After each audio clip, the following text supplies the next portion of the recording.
I'd be curious from your point of view. Nobody adopts Agile for the sake of adopting Agile. Nobody goes through digital transformation for the sake of digital transformation. From your point of view as a CIO, Lynn, what problems are people trying to solve where they might have a hypothesis that doing something in the Agile space is going to solve it for them? Well, um, there are categories of problems that are related to product development. There are categories of problems that are related to production operations and running the IT shop. And then there are categories of problems of delivering on a company's strategy. And any of these may be jumping off points for in the kinds of improvements that are enabled by agility. So in the product development or application development space, like the only thing senior executives agree on is that software development is too slow, it's too buggy, and too expensive. Mm-hmm. And which is why CIOs and CTOs are often in the position of being blamed for why the company's not hitting its sales goals. And the first thing they have to do is become predictable. And then when you become predictable, you can begin starting to take out waste. And then as you take out waste, then and improve quality, then you can begin to reduce delivery times.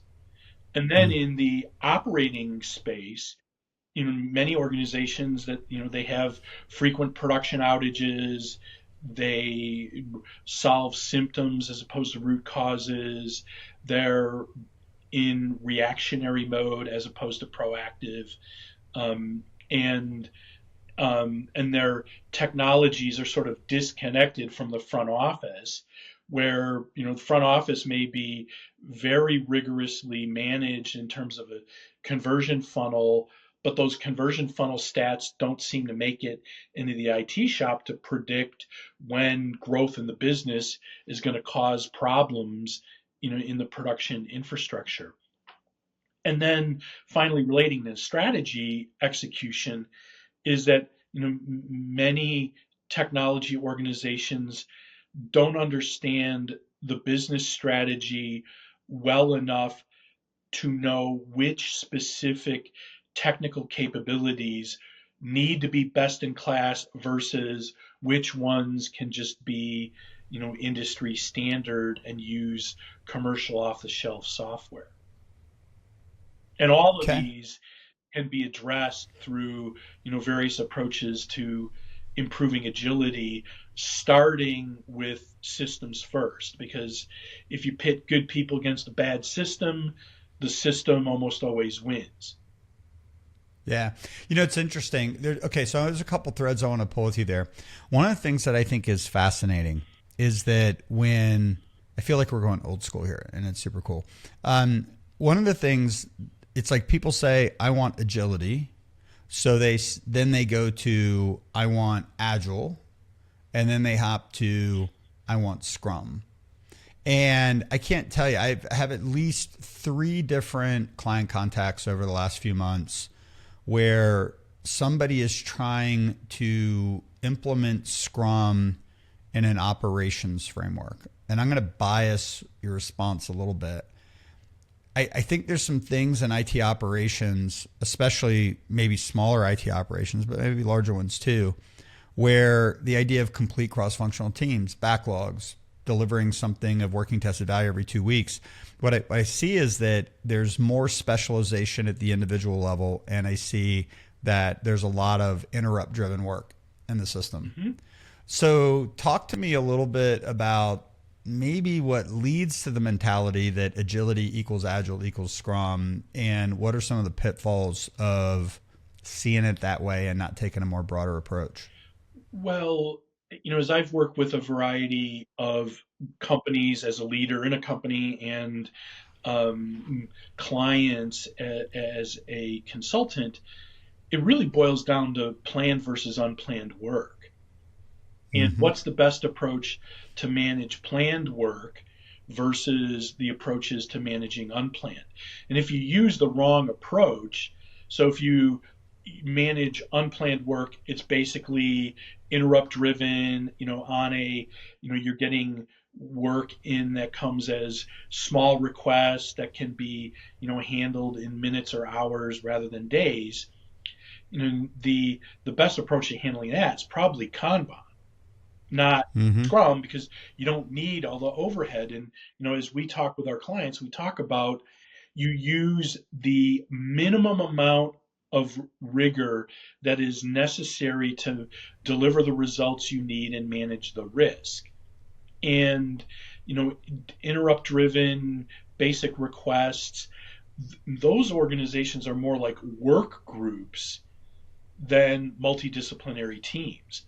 So if you're just Hmm. managing a pool of, call center or first line responders in your operations center, you probably aren't managing a lot of planned work, and therefore you don't need the overhead of something like a Scrum. Yeah. So I think somebody who is steeped in Scrum might say, but Lynn, Scrum has the ability to introduce new work. The product owner brings it to the sprint planning meeting. What's different about an operations team that makes that kind of 2 week or even 1 week planning cycle somewhat untenable? Well, often these are requests that can be handled in, minutes or hours, and they just don't need the rigor of stories and acceptance criteria and prioritization in a backlog. And if you don't need the overhead, it doesn't add value. Well, I start to think about the ideas of like classes of service in Kanban, and certain things can't wait 2 weeks. You have an outage, you have a critical client request that has to come in and interrupt the system. Those are additional scenarios where, a Kanban approach is, going to be more effective than Scrum. Yes. Let's pull a thread. So one of the things that sometimes we'll talk about in the agile world is the idea that you have build run teams, in the sense that the team that builds the software should support the software. Inherently, in that you end up mixing work that needs to be predictable with work that's inherently variable. What strategies have you seen implemented for either buffering or segmenting the planned work from the unplanned work? Well, some of them are, you create teams that, specific teams to handle the planned work and teams to handle the unplanned work, and then they, work within the same product team. And since the product team is going to be managing multiple delivery teams, you can, Oh, I segregate see what you're the saying. planned from the unplanned work, and allow the unplanned work to come in on a queue. And then, as you noticed, patterns in the unplanned work that suggest the need for, planned improvements, then you can identify new features, and run them through the planned process, and augment the business, in a planned way. Okay. So you're working on a client with us right now that we've done something that we do occasionally, but we don't do a lot of, where you're performing an interim CIO role for them.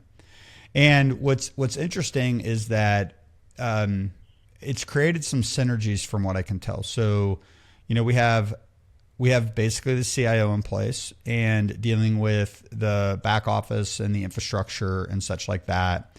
But we're also doing, what you might call like a legacy modernization project as well, for this particular client. Tell me a little bit, now that we have both sides of the equation in one engagement, what have been some of the benefits of having the CIO organization integrated with the modernization extraction strategy that we're implementing there? Well, I think that there are at least two or three categories of benefits. One is,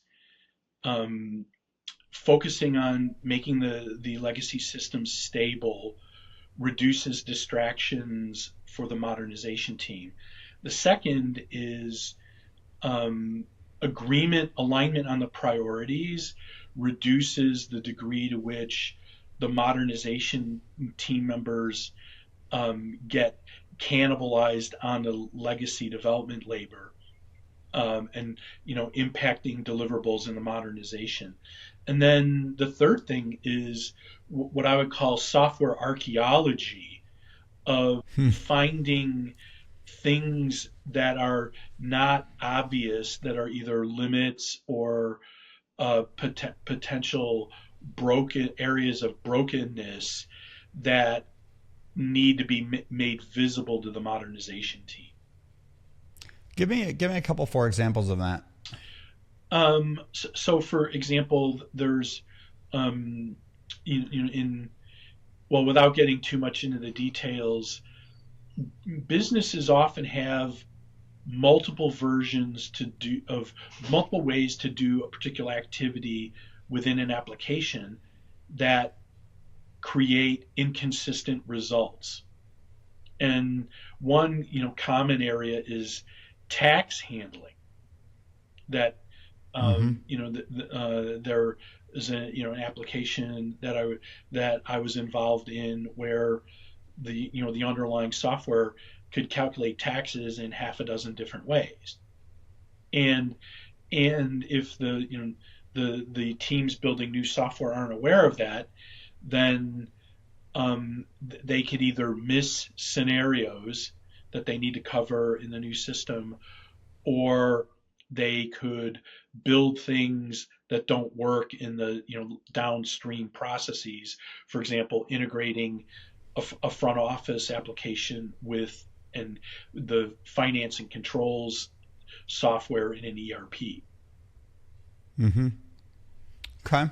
So what advice, if you had a CIO that had this dual responsibility, legacy applications, infrastructure, ERP, and some front office modernization going on, what kinds of things, like what advice might you have for that CIO? I think one would be, to allocate specific staff to the modernization and have the discipline to not pull them back into legacy work.